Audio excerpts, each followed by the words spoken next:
Pasti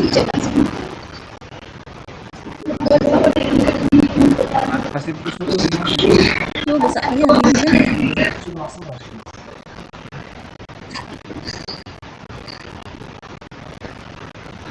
Ya.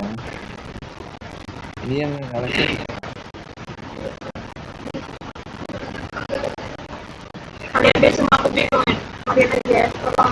TikTok yang dia. Tidak mau kenalan sih. Salah satu.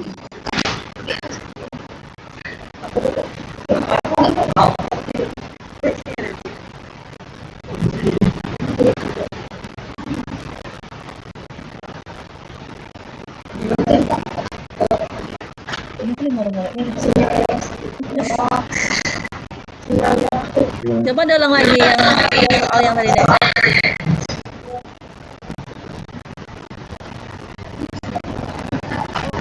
Oh, apa dikirim ke mana?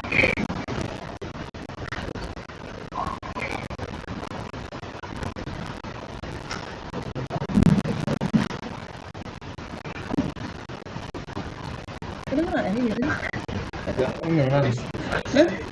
Kita ngomong kedengeran. Suaranya masuk tadi.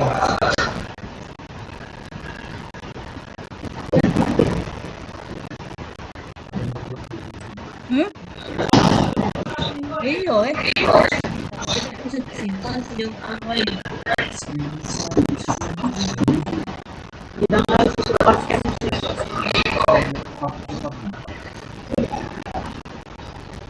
Tadi tuh di mana ini?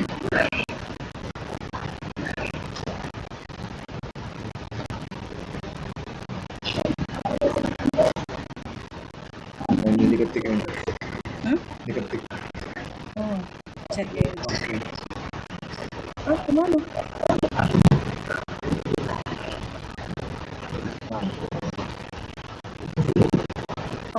Oh, rapat anggaran tahunan dilaksanakan 1 kali setiap 1 tahun, yaitu dilaksanakan setelah tutup buku 3 bulan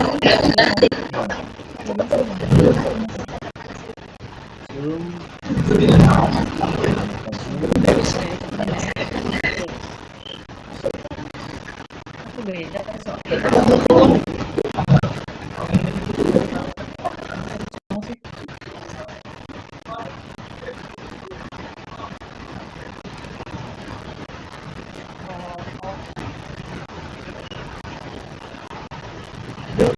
Dengar nggak, Dek? Dengar nggak? Dalam menjalankan operasi pada Dinas Koperasi UMKM berapa kali melaksanakan rapat anggota tahunan, gitu ya. Jadi rapat anggota tahunan itu dilaksanakan 1 kali setiap 1 tahun, dilaksanakan setelah tahun buku berakhir. Setiap 1 tahun pembentukan itu dibuat rapat anggota tahunan yang berisi rencana kerja, keuangan, neraca, dan THR.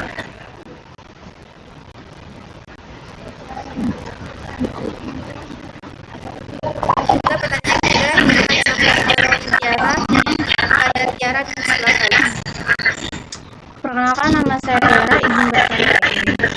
Bagaimana cara membagi AU pada koperasi? Bagi anggota itu kepada anggota atau persentase bagian-bagian Kepada anggota. pada anggota itu maksudnya cara membagi S1-nya, misalnya mendapat S1 sebesar 1 juta, berapa bagian-bagian kayak gitu, atau untuk anggotanya bagi bagiannya persentase menurut ADART itu ada anggota, pengurus, cadangan, pendidikan, dan sosial. Itu maksudnya persentase berapa persen atau cara pembagian pendapatan. Cara pendapatan? Ya, yang penting langsung dibagi berapa persen.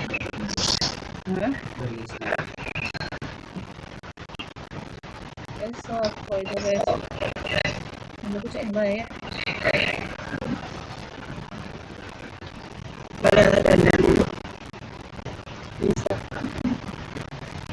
Tapi lagi presentasi enggak?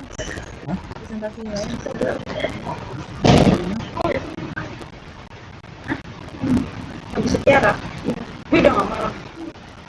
Jadi kalau di pertanyaan adik-adik ini kan bagaimana cara membagi SHU. Jadi kalau untuk membagi SHU itu menurut adik-adik itu ada bagian-bagiannya persentase. Jadi SHU dibagikan setelah dikurangi pajak. Jadi kalau untuk persentase SHU, anggota itu mendapat bagian 10% dari pendapatan, pengurus 20% dari pendapatan tadi, cadangan 30%, pendidikan 5%, dan sosial 5%. Akan tetapi persentase ini bisa dirubah oleh dirapatkan di anggota. Apabila anggota tidak minta izin, misalkan, untuk pengurus itu kebesaran 20%, bagaimana kalau kita rubah sebesar 15%, bisa. Jadi tidak mutlak, ini bisa dirubah di anggota. Makasih Kak. Ya.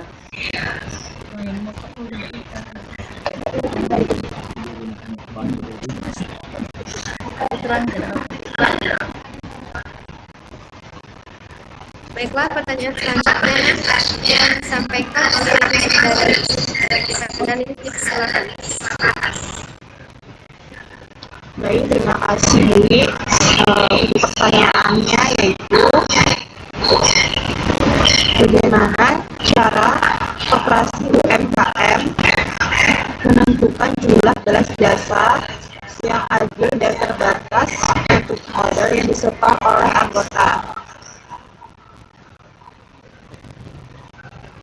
Gimana?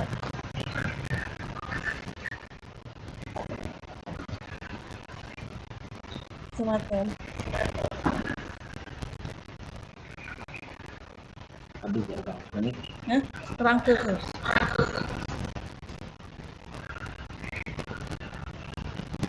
Nah.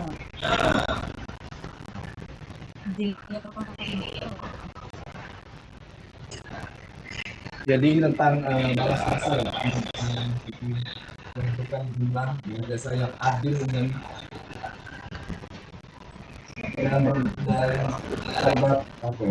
terbatas untuk modal dan sekolah.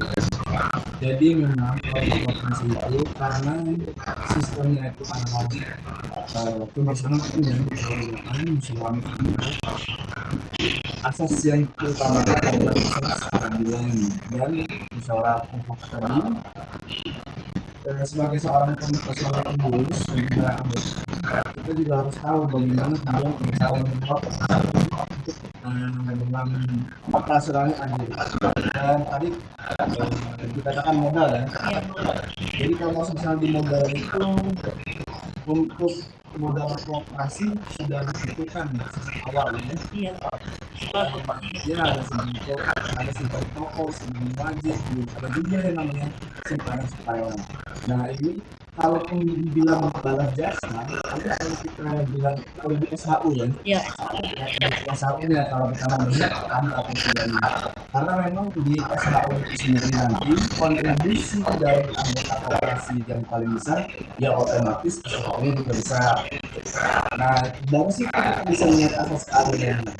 Karena nanti pada saat pembagian tersebut ya dari laporan keuangan kita membaca nerakanya, semua anggota bisa membaca dan semua anggota bisa tahu gimana sih kualitas keuangan kita ini sehat apa enggak.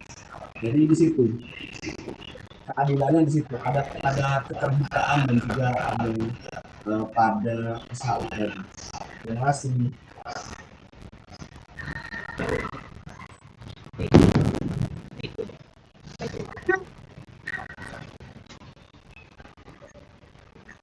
Baik, terima kasih Kak. Pertanyaan berikutnya akan disampaikan oleh Saudara Afizar kepada Saudara Afizar, silakan. Baiklah, terima Terima kasih. kasih. Perkenalkan, nama saya Andara Almari. Izin bertanya, bagaimana koperasi UMKM menjaga keseimbangan antara memperoleh dana eksternal dan menjaga kemandirian organisasi? Ini perihal keseimbangan dana ya. Eksternal. Dana eksternal berarti maksudnya ini dana dari luar dan dia masuk ke koperasi seperti itu. Oke, ini sebenarnya pertanyaannya tadi ada koperasi dan UKM ya. Dua hal ini konteksnya beda. Kalau misalnya kita mau bicara koperasi ya koperasi dan eksternalnya beda dengan UKM karena koperasi dan UKM kan secara badan hukum juga berbeda. Cuman kalau misalnya kita ambil secara general aja ya, karena kalau kita bidik satu-satu ini penjelasannya bakal banyak. Secara umumnya koperasi dan UKM nih karena pertanyaan dua subjek tersebut untuk dana eksternal. Kalau di koperasi itu ada yang namanya hibah, sama juga di UKM sebenarnya ada hibah juga. Tapi di UKM ini juga ada nanti yang namanya itu penanaman modal atau ya segala macam yang mereka ini sebagai pihak yang mengalirkan uangnya ke sana. Bagaimana cara menjaga kemandirian organisasi. Kalau di koperasi menjaga kemandirian organisasi itu ada dengan caranya tadi rutin melaksanakan rapat anggota dan juga tahunan. Karena di sana tadi di rapat itu semuanya bakal terbuka. Pengurus melaporkan laporan tentang jawaban. Kemudian dari anggota juga dapat merespon dan memberikan masukan, memberikan kritikan kepada pengurus serta pelaksana organisasi. Dan suara yang paling berperan dalam rapat tersebut mayoritas adalah anggota. Jadi intinya kalau di koperasi tidak akan jalan koperasi tersebut kalau anggotanya tidak setuju untuk menjalankan usahanya. Jadi kalau istilahnya dalam koperasi itu mereka nggak suka nih misalnya ada intervensi asing ataupun dana-dana yang ataupun hibah-hibah yang mencurigakan yang mampu menggoyah keinginan mereka untuk berusaha atau mengarahkan mereka untuk melakukan sesuatu tertentu yang mereka tidak setuju, tidak bisa karena kekuatan utamanya ada pada anggota. Itu kemandiriannya itu dari sana di rapat itu dan dilaksanakan oleh anggotanya. Nggak bisa ketua koperasi itu misalnya jalan sendiri. Teman-teman ketua koperasi dapat dana hibah, dapat bantuan ya, modal dari luar. Kemudian dia mengerjakan proyek ataupun usaha koperasi sendiri tidak bisa. Anggotanya bisa intervensi. Anggotanya bahkan bisa memakzulkan bisa rapat luar biasa. Nah itu. Jadi pintar-pintar anggotanya kalau di koperasi.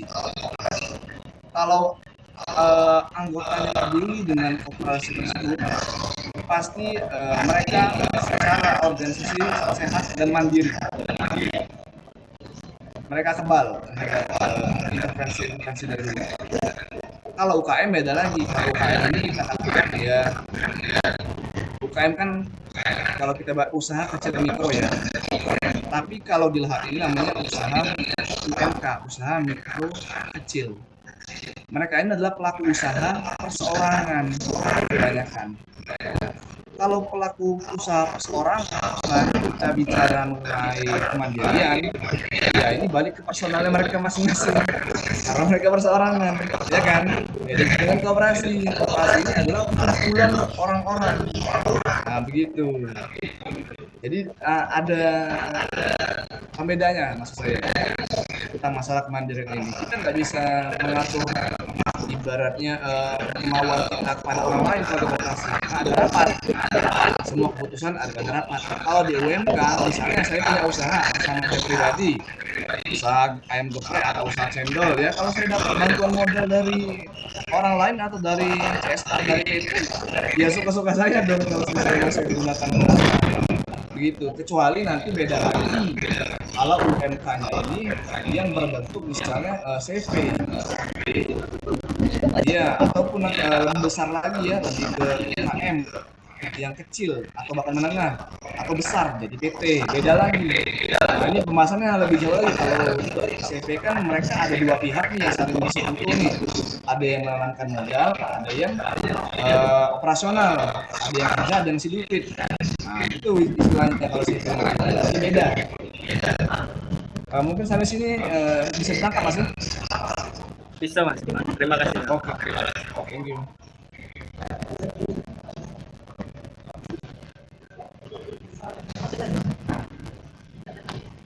Pagi mohon maaf.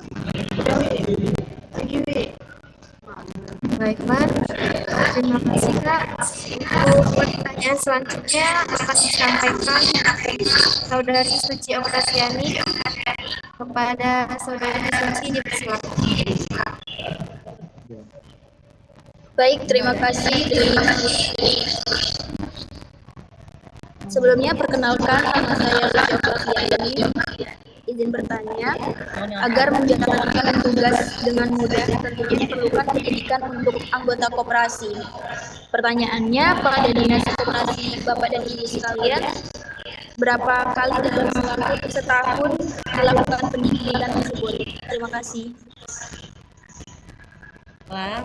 Untuk pendidikan koperasi itu dilaksanakan minimal 1 tahun sekali untuk anggota koperasi, di mana mereka untuk menambah meningkatkan keterampilan dan pengetahuan berkoperasian bagi anggota. Pendidikan pelatihan itu dilaksanakan baik dari koperasi yang mengadakan pendidikan boleh pendidikan pelatihan, karena mereka juga memiliki dana pendidikan juga.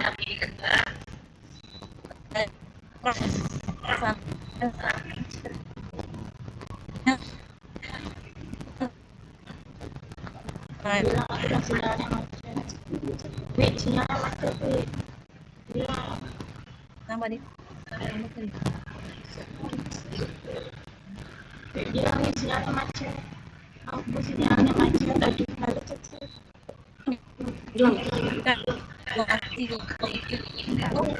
Atau yang dari narasumber yang mengerti tentang perkotaan. Permisi Kak.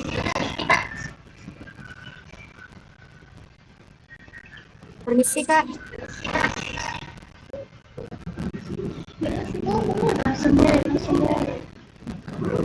Kak, bisa diulangi jawabannya?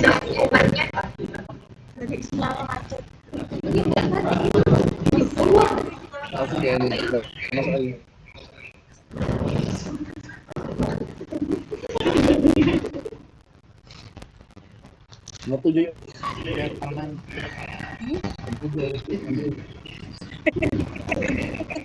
Waktu jadi bahasanya tinggi. Ya loh. Boleh tolong ulangi jawabannya Kak? Tadi sinyal putus. Ya, jadi tadi pendidikan koperasi untuk anggota itu dilaksanakan berapa kali dalam tahun. Jadi pendidikan perkoperasian itu dilaksanakan 1 kali, minimal 1 kali dalam tahun untuk anggota koperasi. Jadi pendidikan dan pelatihan itu bisa dilaksanakan oleh koperasi tersebut dan juga boleh dari instansi lain. Misalkan koperasi tersebut memiliki dana untuk mengundang pihak luar untuk menjadi narasumber kepada anggota-anggota koperasi tersebut, boleh dilaksanakan apabila ada dana. Terus dari dinas koperasi bisa melaksanakan pelatihan dan sosialisasi tentang perkoperasian dengan mengundang koperasi-koperasi yang ada di kabupaten tersebut. Terus yang menjadi anggota, yang mengikuti pelatihan apabila dari dinas itu, setiap anggota itu digilir, jangan misalkan pengurus satu itu terus sekretaris bendahara atau ketua, tetapi untuk anggota juga berhak untuk menerima pelatihan apabila ada undangan dari luar. Terima kasih.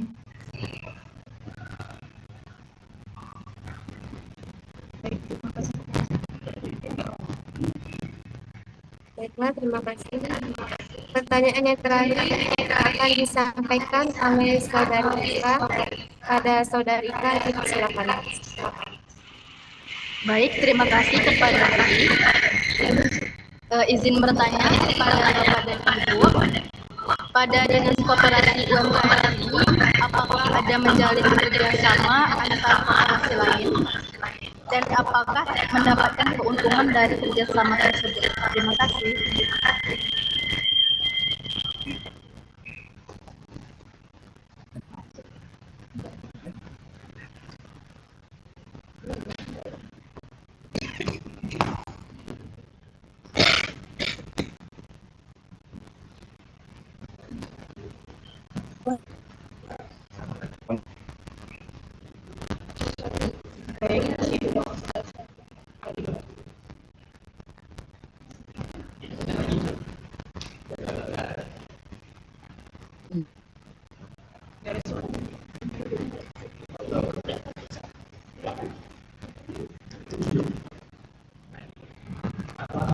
Koperasi ini antar koperasi, koperasi teratai, KPLN, ya. Apa aja kan? Aja lah, aja lari. Wah.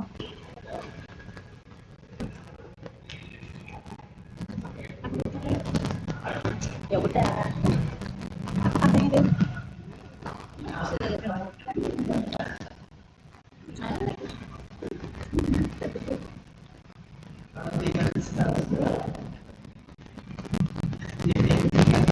Bilang Bu, maaf Bu, audionya macet gitu.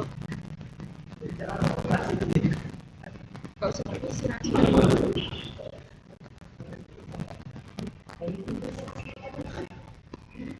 Bisa gue suara kita masuk gede. Halo, maaf ya.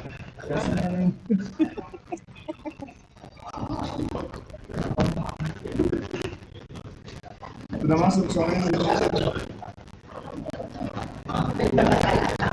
Jangan gak mau Bu, tadi sinyalnya macet gitu. Maaf Bu, bisa diulang. Sinyalnya tadi putus.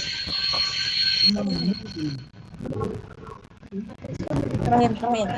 Oke, ini pertanyaan yang kerjasama ya. Oke, kalau kerjasama antar koperasi, ya kita jawab di sini secara general, apalagi kami dari Dinas Koperasi, ini sangat memungkinkan mereka melaksanakan kerjasama karena dari masing-masing koperasi tersebut sudah memiliki payung hukumnya berupa badan hukum. Dan kalaupun mereka melaksanakan kerjasama, biasanya ini kerjasamanya bersifat saling menguntungkan. Sejauh yang ada di Kabupaten Lahat ya, kebanyakan koperasi ini kerjasamanya itu dengan perusahaan-perusahaan dengan retail dalam pemenuhan kebutuhan pokoknya, kebutuhan pokok anggotanya. Misalnya koperasinya ini punya toko ya kan, punya unit usaha toko sembako. Nah, koperasi ini kerjasama dengan misalnya pabrikan, dengan beras, kerjasama juga dengan pemerintah, dengan Bulog, pengadaan minyak goreng, kemudian ada beras juga, daging sapi, itu ada di Lahat. Kemudian ada juga mereka kerjasama dengan rokok ya, kalau misalnya anggotanya ini requestnya mau rokok, koperasi bisa menyediakan rokok, yang mana nanti rokoknya bakal dibeli oleh anggota. Jadi kalau kerjasama ini sangat memungkinkan dan juga yang pastinya sangat menguntungkan. Karena kenapa? Karena ketika kerjasama koperasi dengan perusahaan, manfaatnya ini pasti langsung diambil oleh anggotanya. Koperasinya dapat uangnya ya, dapat uang dari anggota karena jualan tadi, anggotanya dapat untung karena mereka sudah dikoordinasi dengan koperasi tadi. Nggak perlu lagi mereka misalnya yang ada di jauh-jauh, yang di Kikim, yang di Merapi, misalnya yang di Kikim lah, yang ada di Teran-Teran ya, kan ada koperasi di situ. Kalau mau ke Lahat kan ongkosnya banyak nih masing-masing kepala keluarga. Jadi pembelian barang kebutuhan pokok itu langsung dari koperasinya. Jadi anggota itu beli di koperasi dapat untung, anggotanya senang kayak gitu. Dan kalau beli di koperasi itu yang pasti harganya tidak mahal lah kalau untuk anggota, karena memang margin keuntungannya kan bakal balik ke keuangan koperasi. nggak keluar. Kalau beli di pasar kan keuangannya itu nanti diputar untuk orang yang berdagang di pasar. Tapi kalau koperasi, keuangannya bakal muter di dalam koperasi itu sendiri. Nanti keuntungan itu bakal dibagi lagi ke anggota menjadi SAU. Oke, ngelek lagi. Baik, terima kasih Bapak atas jawabannya.